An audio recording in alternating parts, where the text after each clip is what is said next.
so like, instead of me nurturing you to say, well, you got to learn how to like this. Yes. In nurturing, really, it's about, okay, Rob, we got Where a is pretty it? good hint here around where you should really Not be. focus. And Yeah. once you actually establish that, then I got to work with you to develop basic skill set so that you can engage in the world. Fantastic. And this is Yes. not. This is not. So that's nurturing. That's the nurturing we were talking about. Rather than, I think, the mechanical side of nurturing, many parents do. Wipe my bum, feed me, and all this sort of thing. Those are all important. But the real nurturing is listening to the person and helping them go down their path. Is that what you're? Not everybody's good at that. No. Some people are better at those kind of relationships because it takes a certain value set to be able to be a really good nurturer. First thing, you need to be able to be totally unjudgmental to your person you're nurturing with. If you're going to be good at this, I'm going to allow you to be who you are. To be. And if you screw up, don't worry, I'm here for you. Right. Nobody's perfect. I'm not going to judge you based on that screw up. So what do I feel when I'm being nurtured at the highest level?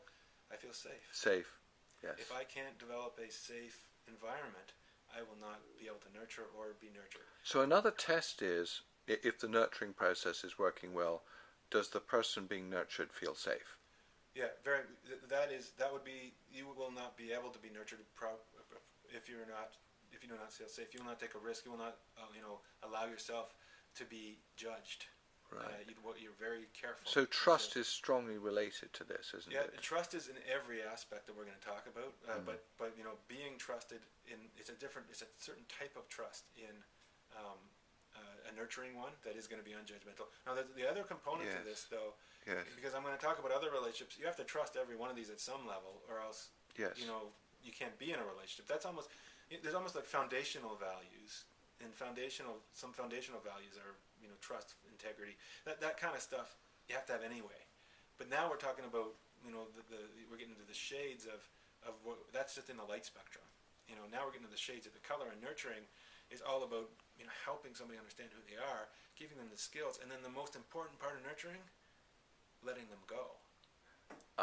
So in fact many people see nurturing as the other way. So many parents create a kind of live through their children, or social services, or some politicians. That's where nurturing can tend to become toxic, and every one of these relationships have. So there's a dark side and a light side. There's a productive side, a toxic side, just like there's cancer and there's growth. And each one of these things, if you're not adhering to, okay, first I'm going to actually understand who your values are, not my values onto you, but what your values are. Then I'm going to, relative to that, I'm going to find people that can mentor you, right, and that are just like you and can help you understand that world.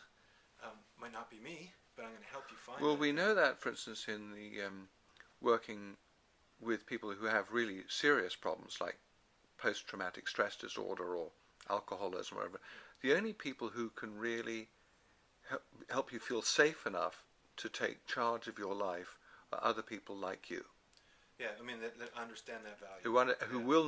Who will not judge you. That's right. That's the real issue. It's less about who will not judge you because they too.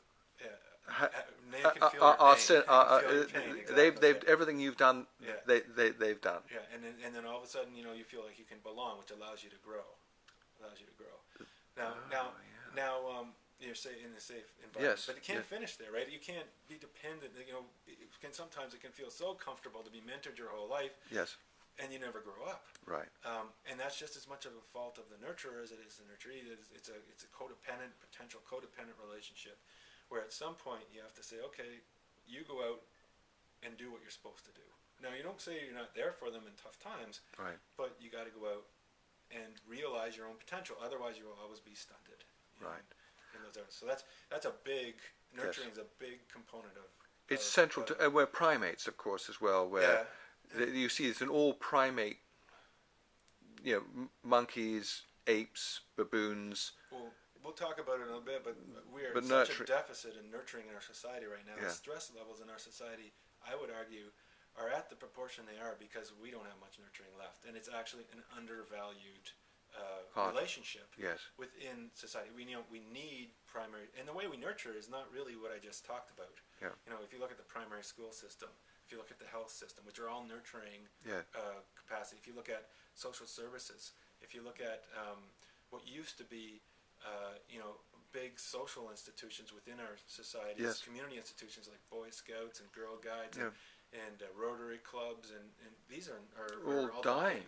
They're all Yes. dying because you know, there is not a value placed on them, and the way they approach things aren't. The world's becoming more and more transactional, which is the next We're area going I'd to talk like about.